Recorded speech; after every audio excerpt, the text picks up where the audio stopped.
Some movies entertain you. Others change the way you see the world. Hotel Rwanda was one of those rare films.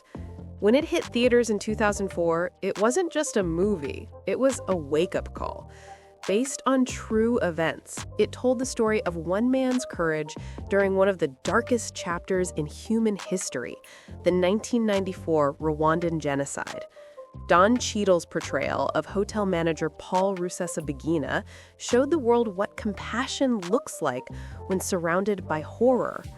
It was emotional, powerful, and unforgettable, a film that shook audiences and earned Oscar nominations for Best Actor, Best Actress, and Best Original Screenplay.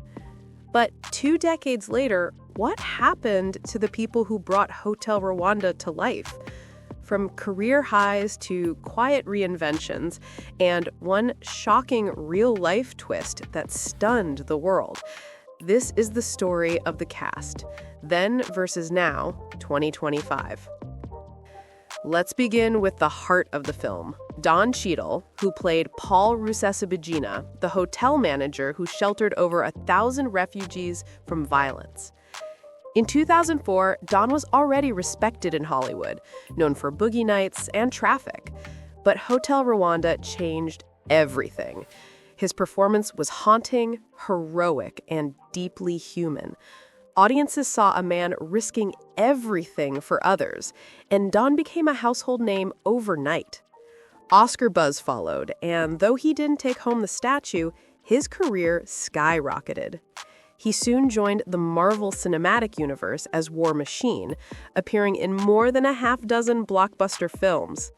He became one of the few actors to balance commercial success with serious artistry, equally at home in Avengers Endgame and Showtime's House of Lies. Off-screen, Cheadle turned his fame into activism, working on climate justice, education, and humanitarian causes in Africa. But by 2025, his legacy has become even bigger. He's producing films that tell underrepresented stories and mentoring a new generation of Black filmmakers. From the horrors of Hotel Rwanda to the hope of Hollywood, Don Cheadle remains proof that integrity and artistry can coexist. Next, the woman whose strength and sorrow still break hearts, Sophie Okonedo, who played Tatiana Rusesabagina. In 2004, Sophie was known mainly in the UK. Hotel Rwanda was her international breakout, and what a breakout it was! Her performance as Paul's wife, terrified yet unwavering, earned her an Academy Award nomination for Best Supporting Actress. After that, Sophie became one of Britain's most respected actresses. She starred in The Secret Life of Bees, After Earth, and Doctor Who, earning a BAFTA and multiple Emmy nominations along the way. Off-camera, she stayed true to her roots, avoiding Hollywood excess and focusing on powerful roles that mattered. In 2025, Sophie Okonedo continues to balance stage and screen. She's appeared in The Wheel of Time and Slow Horses, still captivating audiences with her quiet intensity. She remains private, elegant, and committed to her craft, the kind of actress whose presence alone commands attention. Now, let's talk about the man who brought chaos to life, Nick Nolte, who played Colonel Oliver, a UN peacekeeper torn between duty and helplessness. By 2004, Nolte was already a Hollywood legend, the Prince of Tides, Affliction, The Thin Red Line. But his career had hit turbulence. Legal troubles, mugshots, and personal demons had turned him into tabloid fodder. Hotel Rwanda changed the narrative. His performance was raw, restrained, and full of moral conflict, a reminder that behind the headlines was one of Hollywood's finest actors. Afterward, Nolte made a steady comeback with films like Warrior, Graves, and Angel Has Fallen. In interviews, he's been brutally honest about his struggles with addiction and aging in Hollywood.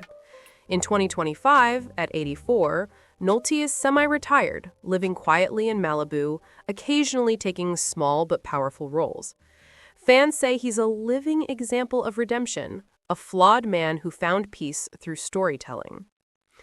And who could forget the journalist with a conscience, Joaquin Phoenix, who played Jack Daglish, the Western cameraman determined to expose the truth. In 2004, Joaquin was on the rise, already acclaimed for Gladiator and Signs. His role in Hotel Rwanda was brief but crucial, representing the eyes of the world that saw but didn't act. Over the years, Joaquin became one of cinema's most enigmatic figures. He transformed into Johnny Cash in Walk the Line, and later shocked the world with Joker, earning an Oscar for Best Actor.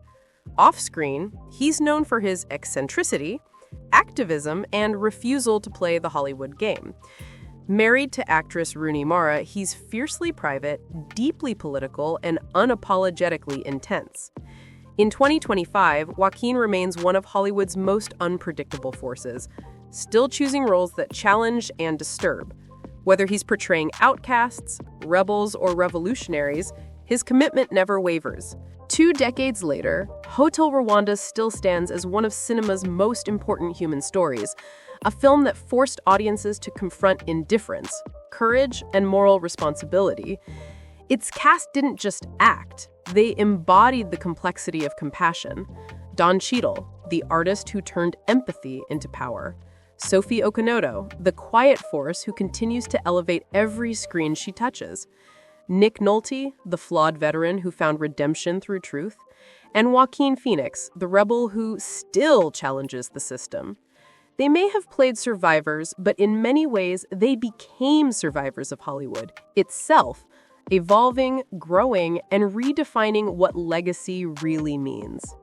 So, tell me, whose transformation moved you the most? Was it Cheadle's rise from actor to activist, Sophie's graceful power, or Nolte's redemption story? Drop your thoughts in the comments, hit that subscribe button, and ring the bell for more Hollywood Then and Now stories. Because in a world that often forgets, these actors and this film remind us why remembering still matters.